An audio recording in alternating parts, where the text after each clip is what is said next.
और रोना भी चाहेंगे तो रो नहीं पाएंगे। उसमें सिर्फ आपके मुख से यही आवाज निकलेगी, क्या?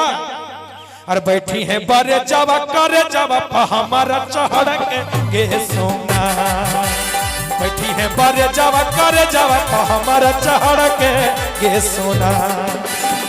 कहे अरे मोहनी मूर्तिया पछतिया हो पर पत्थर के गे सोना, मोहनी मूर्तिया पछतिया हो पर पत्थर के गे सोना।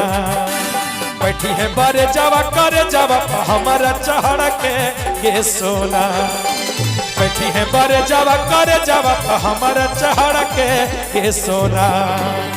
मोहनी मूर्तिया पछतिया हो पर पत्थर के सोना, मोहनी मूर्तिया पछतिया हो पर पत्थर के सोना।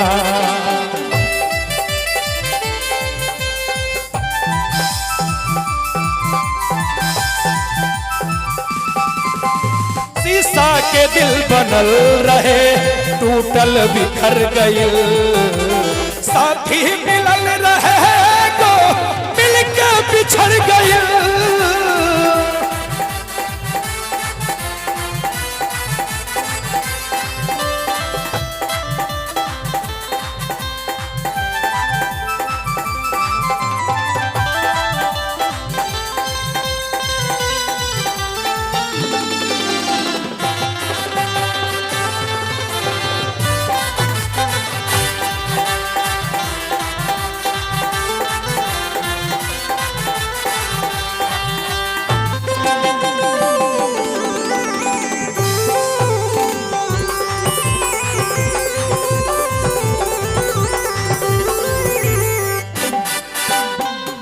मोहनी मूर्तिया पर छतिया ऊपर पत्थर के गे सोना।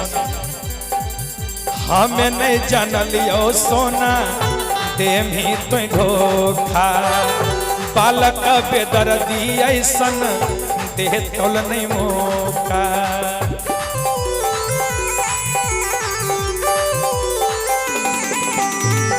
हमें नहीं जान लियो सोना देमी तो धोखा, बालक बेदर्दी ऐसा देह तल नहीं मौका।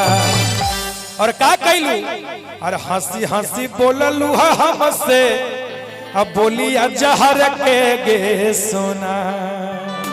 हम ना जानली कि तहारी हंसी में जहर घोलल बा, और हंसी हंसी बोललू हमर से, बोलिया जहर के गे सोना।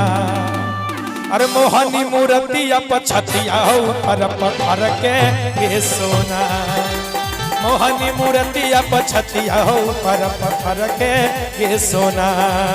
अरे मोहनी मूर्तिया पछतिया हो पर पत्थर के सोना, मोहनी मूर्तिया पछतिया हो पर पत्थर के सोना, मोहनी मूर्तिया पछतिया हो पर पत्थर के सोना।